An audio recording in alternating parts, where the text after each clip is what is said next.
Rapaziada, tô fazendo tudo. Sério? Tá. Aqui, ó. Tá gravando? Caralho, tá gravando, não. Estou arrumando. Aí, ó. Uau.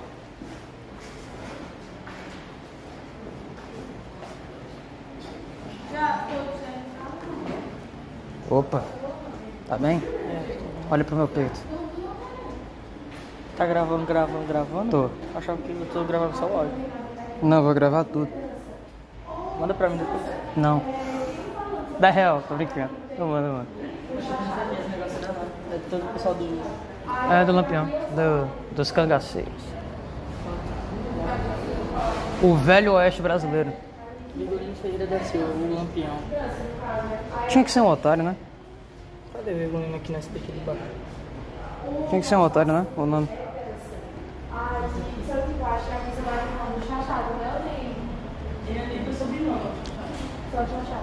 Vieira Simões ou Vieira? Chegou todo mundo? Mas aí pela questão do horário, a gente vai dar. Oi? É, não sou eu não. Só Vieira.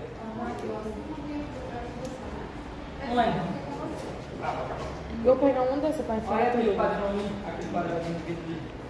Vocês falaram a questão do grupo, das temáticas, já? Aham.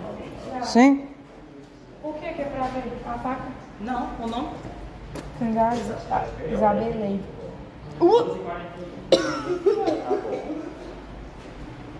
Quanto que chegar? É... Lohan. Eu acho coisa pra falar lá naquela sala. Vamos descer a casa. Anne... Aqui, tirar sua bem assim, ó. É verdade, vou tirar. Ó, calma, Alguém tem Cucre. 40 reais no Pix? Isso aqui é uma Cucre. Troca por nota? Não. Uma coach. Aí vai começar lá da origem até o fim do pedaço. E tem um curta-metragem também, se vocês quiserem assistir. De 15 minutos. Eu quero. Aí é bom que eles... Eu quero. Informação e qualquer um. Eu estive de postar lá, quem foi? Não foi. Então, ele assinou o nome lá.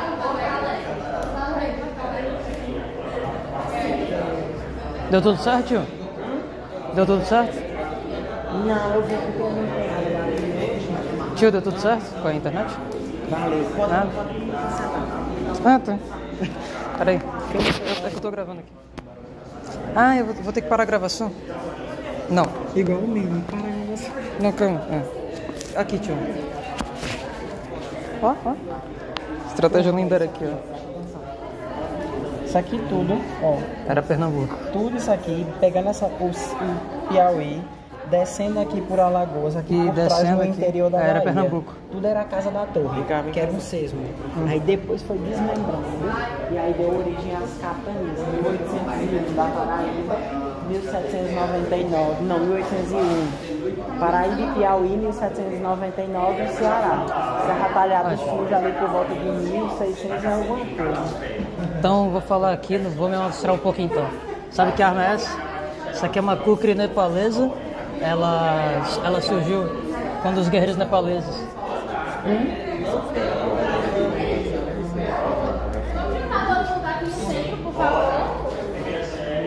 Ah, chegou, Lohan? Tô gravando. Tô gravando.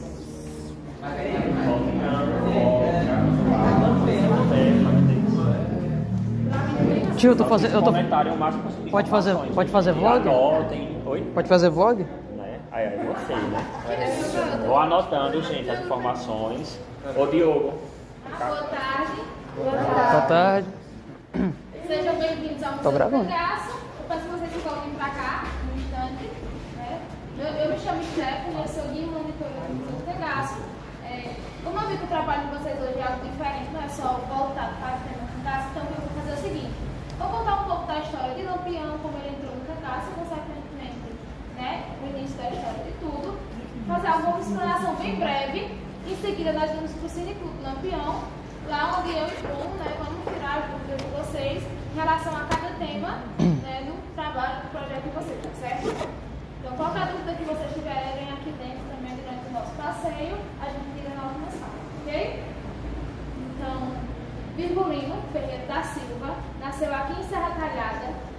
chamava-se Vila Bela. Ele nasceu no sítio Passagem das Pedras, que fica localizado a 35 quilômetros aqui do centro da nossa cidade. O sítio da Passagem das Pedras fica localizado hoje próximo à Fazenda São Miguel, depois do aeroporto do sentido floresta. Na infância, ele e seus irmãos tinham uma amizade com um vizinho chamado Zé de Saturnino, que era denominado o filho de coronel. A família Ferreira era uma família mais humilde, uma família de agricultores e artesãos e tudo. O tempo foi passando e começou a haver atritos e intrigas entre essas famílias, chegando ao ponto que o José Alves de Barros, que fica conhecido como Zé de Saturnino, o vizinho dos irmãos Ferreira, acaba armando uma emboscada para tentar matar o Virgulino, o Antônio e o Livino, os 3 irmãos mais velhos que saíram para trabalhar. Mas o porquê dessas intrigas? Por conta de vaquejadas, por conta de brincadeiras de mau gosto, por conta de provocações, então o bullying sempre existiu. Agora não. Tô gravando. Então, devido a essas intrigas, essas brigas e brincadeiras de mau gosto, Zé de Saturnino arma emboscada nas pedras que ficam próximas à casa de Virgulino e de Saturnino, na qual ele erra o tiro. O seu alvo principal era o Virgulino, mas ele erra o tiro, acho que nervoso, acaba atingindo o Antônio de Raspão, o irmão do Virgulino, e mata a burra, que era que eles utilizavam para trabalhar. Enquanto as brigas eram por discussões, por provocações, eles brigavam hoje, amanhã se resolviam. Mas a partir do momento que Saturnino atenta contra a luta dos irmãos Ferreira, a história toma uma outra proporção, onde a família tem que entrar no meio para intervir. Então a família Ferreira vai em busca de justiça, quando o juiz da cidade acaba chamando as 2 famílias para pôr um fim nessa história, para que ela não tivesse um final trágico. Então, como eu falei, Saturnino era filho de coronel, Virgulino Antônio Divino, filho de agricultor e artesão. Então o juiz chama essas 2 famílias, coloca elas frente a frente e decreta o seguinte: a família Ferreira, mais humilde, vai embora de Vila Bela, acaba sendo expulsa, e a família Alves de Barros, José de Saturnino, fica na cidade. Então a família Ferreira, sem ter o que recorrer, acaba pedindo do juiz e vão para Nazaré do Pico. Chegando lá, continua as perseguições. A mãe de Virgulino acabou morrendo lá de desgosto, porque essas famílias eram vizinhas e também existia um vínculo maior entre elas, onde os pais de Saturnino eram padrinhos de Antônio, o irmão de Virgulino. Então ela vê esses laços sendo desfeitos, acaba ficando muito triste e vem a falecer. Depois da morte dela, a família tenta recomeçar, só que agora longe de Pernambuco, eles vão para Alagoas. Chegando lá, eles se alojam, começam a trabalhar, fazer serviço de tropeiros lá para os coronéis da região. Então, Saturnino ainda não satisfeito com o que já havia acontecido, onde a família Ferreira perdeu suas terras, a sua estrutura familiar, e foi embora para outro estado. Então, continua perseguindo. Então, ele entra em contato com o tenente José Lucena, informando que a família que estava no local era uma família de bandidos e arruaceiros. O tenente José Lucena vai até essa casa e impedir que esses supostos bandidos e arruaceiros ficassem lá, porque o tenente estava ali para proteger a população, então ele não poderia permitir essa presença no local. Então ele chega até a casa, não encontra os 3 bandidos, o Virgulino, o Antônio e o Livino, encontra apenas o pai deles, o senhor José Ferreira da Silva, o qual acaba desacatando a polícia para defender seus filhos e acaba sendo morto. Eles voltam para casa, se deparam com a notícia que o pai havia sido morto.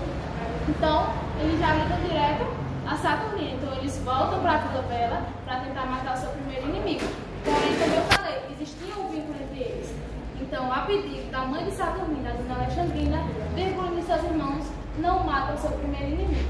Porém, eles já estavam com a má fama. Onde eles chegassem, eles estavam ali sendo apontados como parceiro, como bandido, como pessoas que não eram de bem. Então, eles acabam sendo, de certa forma, obrigados a entrar no cangaço, não como uma forma de fazer justiça com as suas próprias mãos, mas também como uma forma de sobrevivência.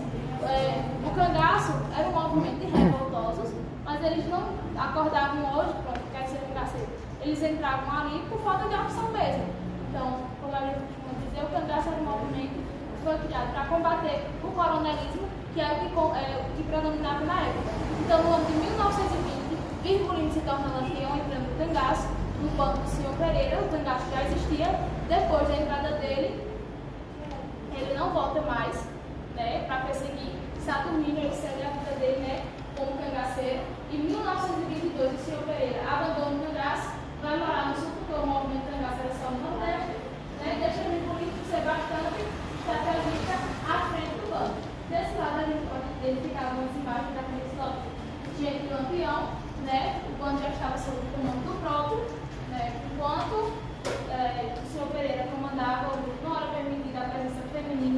cangaço. Isso já acontece no ano de 1930, já sob o comando do Lampião.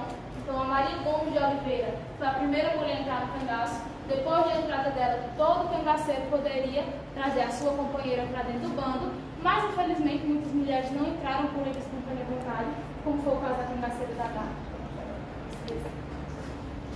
Essa cangaceira aqui, ela acaba sendo raptada por um cangaceiro por isso, quando ela tem apenas 13 anos. Os cangaceiros tinham bastante dinheiro e eles acabavam, né, emprestando ajudas como agiolas.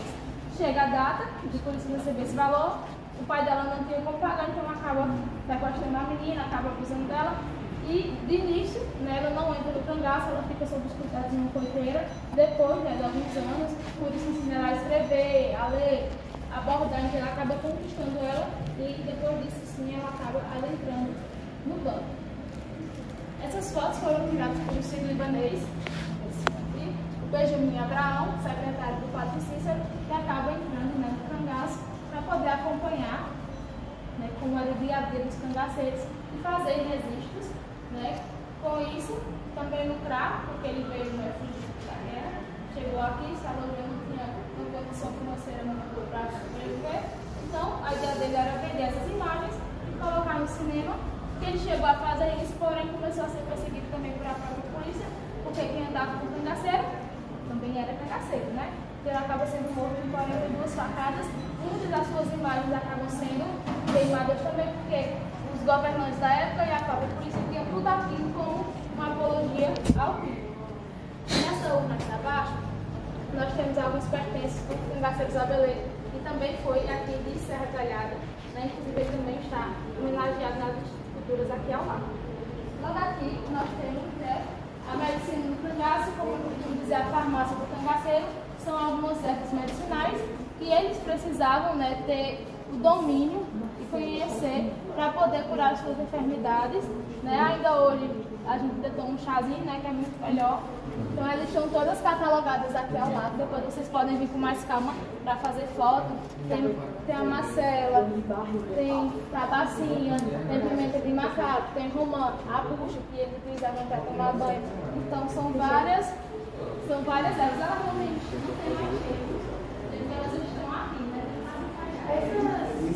Essa buchinha é para vocês lavar, para ser museu. Eu me consegui começar aqui, né? Essa é uma dessas coisas aqui, aquelas bolsinhas, esses materiais deles também. Vou falar agora. Essas armas que estão aqui são apenas réplicas. Essas armas não pertenceram a cangaceiros. Aqui no museu nós temos armas e outros utensílios que pertenceram a cangaceiros e a pessoas daquela época. E a gente passa já para chamar a próxima sala. Mas por que aqui é o Museu do Cangaço e não tem nada de cangaceiro? Porque muitas coisas não. Praticamente tudo os cangaceiros eles eram pegos como recompensa por a própria polícia. A arma já tinha um valor aquisitivo alto. Aí, se você olhar as fotos, a gente vai ver aqui nas bandoleiras das armas, no chapéu, era tudo bem decorado. Isso com moeda de prata, moeda de ouro, com rosa. Então, aumentava ainda mais o valor daquele instrumento. Então, a própria polícia pegava como recompensa e, infelizmente, muita coisa acaba se perdendo.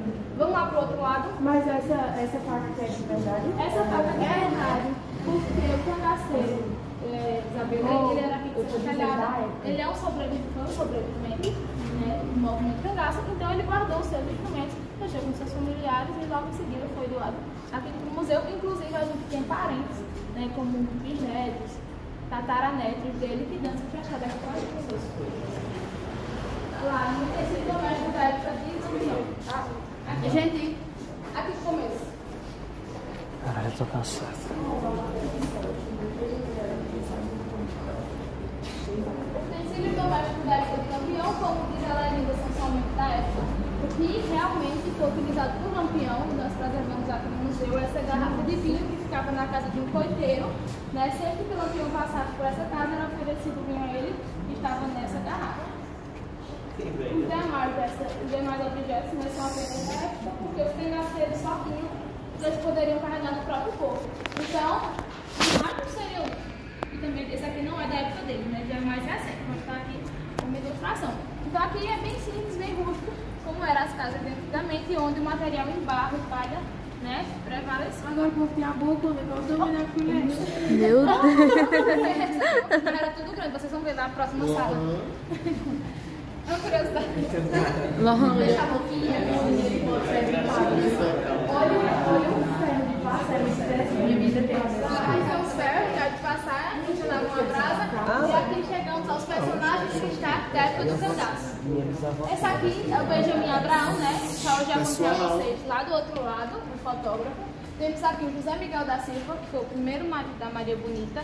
Ela era casada, só que naquela época os casamentos eram arranjados, então era um casamento bastante conturbado, onde ela não era feliz, então ela acaba voltando para a casa dos seus pais, né? Em 1928, Lampião já estava ali arrudinha na Bahia.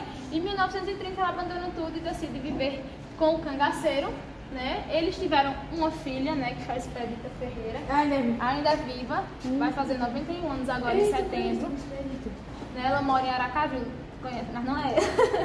Ela mora em Aracaju, a gente esteve com ela agora no carnaval, né, em São Paulo. Ela desfilou na escola de samba na Imperatriz Leopoldinense e na Mancha Verde. Então ela esteve presente nos dois desfiles. Tá lúcida, totalmente íntegra, divinha, tá enxuta, né? Aqui nós temos a recompensa que era oferecida para o civil militar que capturasse Lampião, que é 50 mil contos de réis, né, naquela época, muito dinheiro. Os 7 estados que Lampião percorreu. Aqui nós temos os governantes da época, né? Agamenon, Magalhães e Getúlio Vargas. Logo aqui à frente nós temos... Aqui nós temos uma estrutura do fuso de prensa de casa de farinha. Em cima, uma balança. Aqui se chama chincho, são moldes de fazer queijo. Uma antiga furadeira. A armadilha que eles utilizavam, né? Que era a arapuca, a arataca, o balde de transportar leite e a cabaça, que eles utilizavam para carregar água, cachaça. Fim do cangaço. Antes de falar sobre o fim do cangaço, eu vou contar como foi o fim de Lampião, Maria Bonita e mais 9 cangaceiros que foram mortos e decapitados na grota de Angicos. Os cangaceiros tinham coitos. E o que era um coito? Um local seguro, de difícil acesso, onde eles poderiam descansar depois de longas estiradas na caatinga. Então a grota de Angicos é esse lugar onde Lampião gostava bastante. Né? O acesso lá hoje, que tem trilhas abertas, ainda é bem difícil. Né?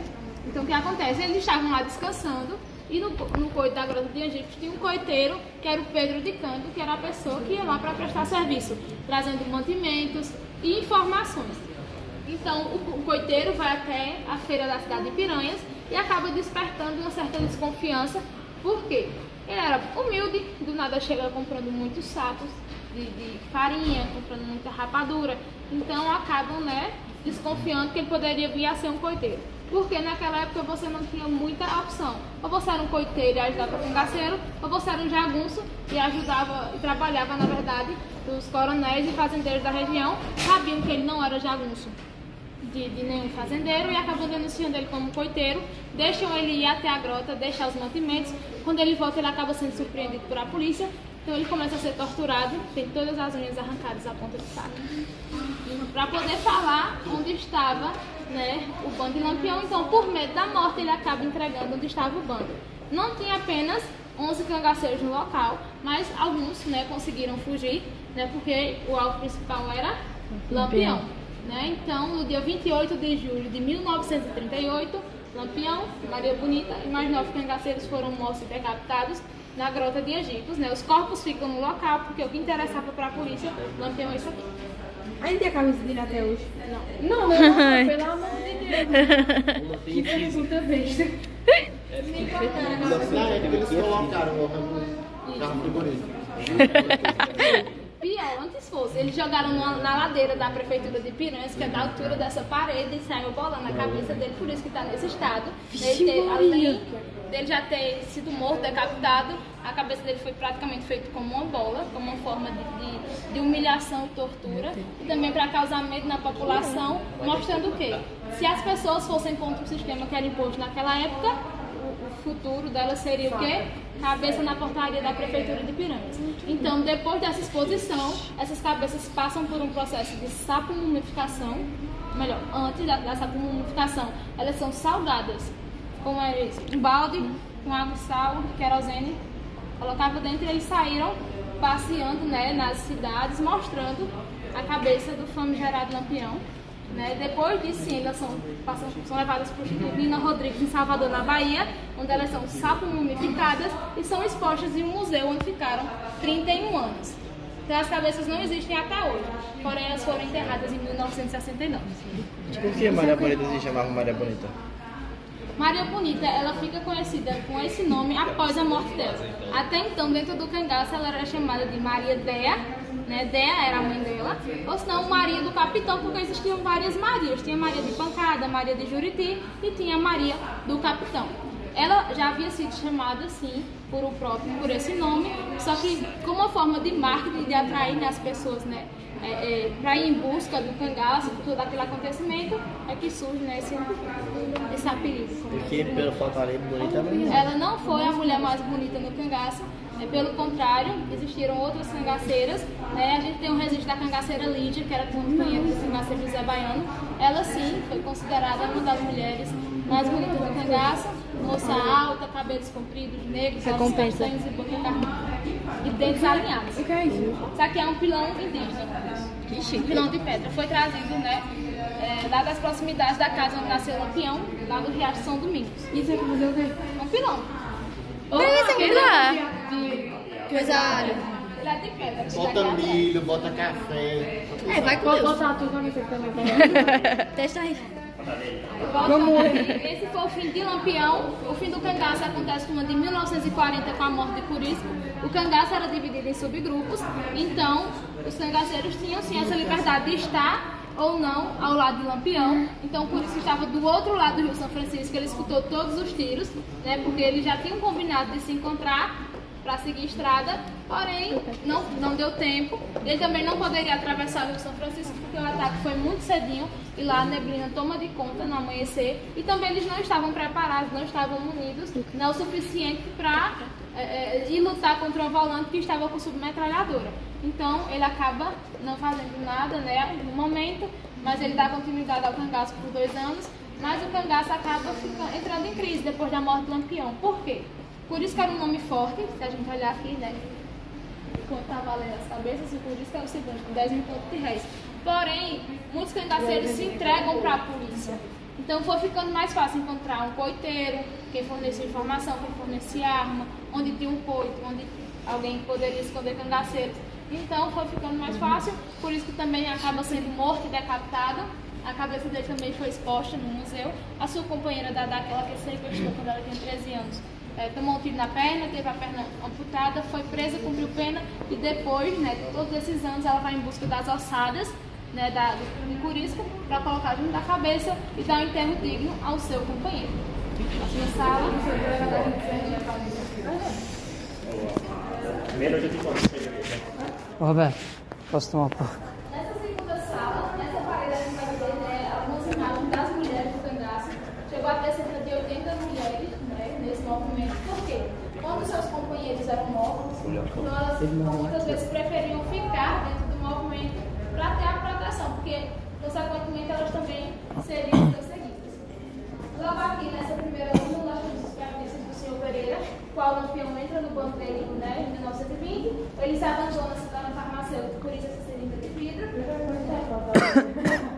Essa carta, né, que ele escrevia para os seus parentes aqui nessa retalhada, e esse material foi doado pela neta dele. Né? Nessa próxima urna nós temos as armas que pertenceram a cangaceiros, né? Essa primeira arma e esse óculos pertenceram ao cangaceiro Juriti, está aqui na foto lá do Lampião. A segunda arma pertence ao cangaceiro Gasolina. Essas duas armas são chamadas de Winchester, só que pra gente aqui é Papa Amarelo, que é mais fácil de falar que o Winchester. Dá um nó na boca para falar Winchester. Né? Essa arma menor não pertenceu a cangaceiros, mas está aqui para demonstrar o porte que a mulher, a porte da arma que a mulher utilizava. Elas não entravam, né, em combate com arma de cano longo, exceto a cangaceira Dada. Né? Ela chegou sim a trocar tiros com o Winchester, com o Papa Amarelo, mas as demais cangaceiras não. Quando o bando era atacado, as mulheres recuavam. Logo aqui, nós temos alguns utensílios da época, né? O que realmente assim, tem a ver com o gelão? Eu ia falar né? A colher é bem grandona, a faca é grande também, era tudo bem exagerado. E também a fechadura aqui, as chaves elas eram bem grandes.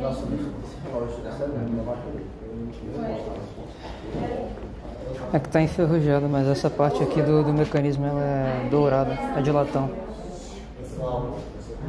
Essa fechadura e essa roqueira, que é um instrumento de música, foram trazidos das ruínas da casa onde nasceu Lampião, na passagem das pedras, que falta 45 quilômetros aqui do centro. E nessa última urna nós temos a comprovação que Lampião não se vingou do seu primeiro inimigo, pois temos aqui a certidão de óbito de Saturnino, qual morreu por conta da idade e por causas naturais, não porque houve vingança, né? Lampião disse à mãe de Saturnino que não mataria o filho dela e não matou. Então aqui nessa parede nós temos algumas imagens, né? Não se iludam, não são cangaceiros. É a polícia, a volante, os macacos, né? A gente pode observar a semelhança nessa vestimenta, né? Era bastante parecido. Então muitas atrocidades que aconteceram não foram cometidas por cangaceiros, mas sim por a própria polícia. E por muitas vezes só eram descobertas quando acontecia a decapitação. O cangaceiro não decapitava, né? Matar já era suficiente. Né? E a polícia não, eles tinham que matar, eles tinham toda uma capacidade de voltar um cenário para expor essas cabeças colocando as no inventário dos cangaceiros. Quando eles não colocavam as suas vítimas de pé, esse cangaceiro aqui está morto, e esse aqui também.